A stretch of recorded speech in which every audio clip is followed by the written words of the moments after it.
सन 2020 के लॉकडाउन में मैं रोज घर में फंसी रहती थी। बोरियत से हालत खराब हो गई थी।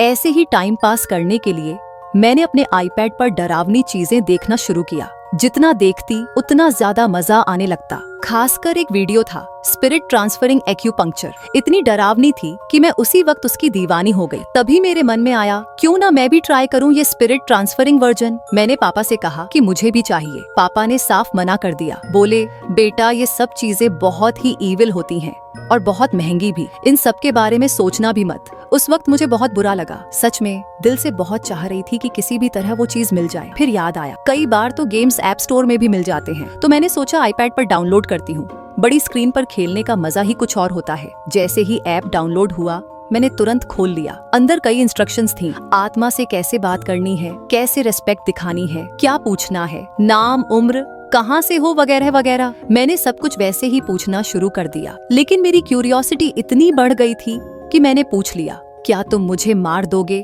सवाल करते ही स्क्रीन पर खून ही खून छा गया। मैं इतनी डर गई कि मेरी टांगें कांपने लगी। फिर गेम की कम्युनिटी में एक कमेंट पढ़ा। रात 1:18 पर मैं अचानक उठी और देखा कि कोई खिड़की के पास खड़ा है। दिल जोर जोर से धड़कने लगा। मैंने आंखें बंद कर ली और थोड़ी देर बाद वो परछाई चली गई। मैंने मन ही मन प्रार्थना की कि भगवान करे ऐसा मेरे साथ ना हो। उस रात मैं मम्मी के साथ सो रही थी। पापा दूसरे कमरे में लैपटॉप पर ऑफिस का काम कर रहे थे। मुझे अच्छी नींद आ गई थी। लेकिन फिर अचानक रात को मेरी आंख खुली। घड़ी में देखा 1:27 हो चुके थे। मुझे तो खुशी हुई कि चलो वो भयानक टाइम तो निकल गया, पर असली डर अब शुरू हुआ। उस कमेंट में एक परछाई थी, लेकिन मैंने 3 देखी। एक औरत और 2 लड़कियां। एक के हाथ में डॉल थी, दूसरी के हाथ में कुछ नहीं। वो तीनों हमारे कमरे के दरवाजे के सामने खड़ी थी। आंखें फाड़ के मुझे घूर रही थी। दरवाजा लॉक था, लेकिन डर ऐसा लग रहा था जैसे अभी अंदर आ जाएंगी। मैंने झट से मम्मी को उठाया। जैसे ही मम्मी ने आंखें खोली